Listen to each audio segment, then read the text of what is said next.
Bismillah, Assalamualaikum warahmatullahi wabarakatuh. Alhamdulillah bertemu kembali dengan Bu Eni. Tentunya kita masih akan melanjutkan materi kita pada mata pelajaran pendidikan Pancasila dan Kewarganegaraan.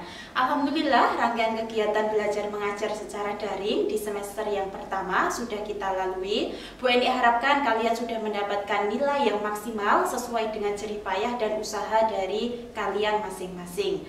Pada semester yang kedua ini nanti kita akan banyak belajar kembali tentang materi pendidikan Pancasila dan Kewarganegaraan, tentunya dengan materi-materi yang lainnya yang akan lebih bervariasi.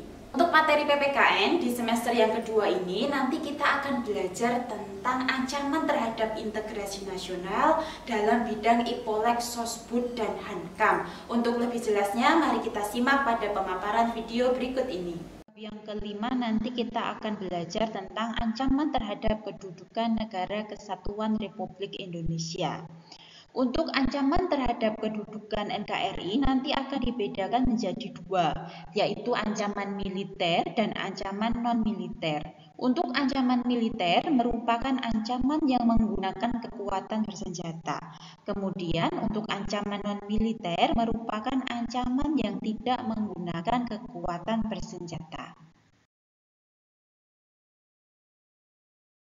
Ancaman terhadap integrasi nasional atau terhadap kedudukan NKRI nanti juga akan dibedakan dalam beberapa bidang. Antara lain adalah bidang politik, kemudian bidang ideologi, ada bidang ekonomi, sosial budaya, serta pertahanan keamanan.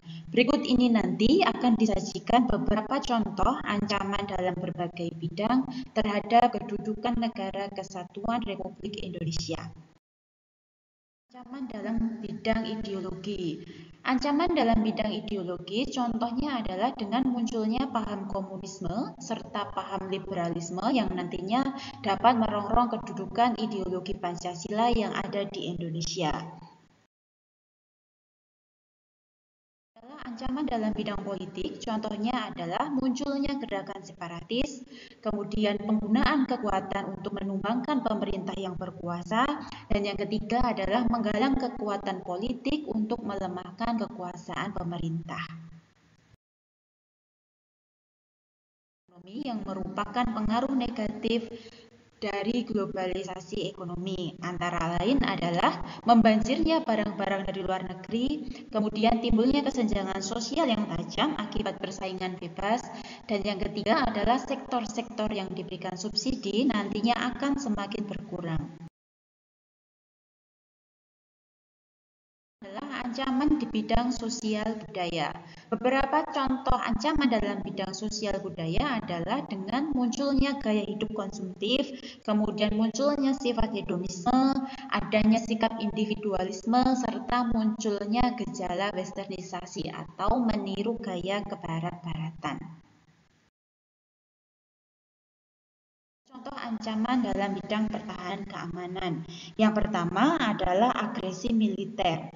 Agresi militer merupakan tindakan perusakan atau penyerangan suatu wilayah dengan tujuan untuk merebut kedaulatan negara. Kemudian yang kedua adalah sabotase. Sabotase merupakan tindakan perusakan yang dilakukan secara terencana, disengaja dan tersembunyi terhadap peralatan atau personil ataupun aktivitas dari sasaran yang ingin dihancurkan. Yang ketiga adalah pelanggaran wilayah.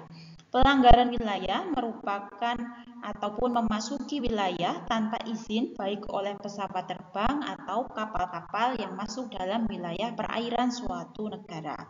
Dan yang terakhir adalah spionase. Spionase merupakan praktek pengintaian atau memata-matai untuk mengumpulkan informasi mengenai organisasi lembaga yang dianggap rahasia tanpa mendapatkan izin dari pemilik informasi tersebut.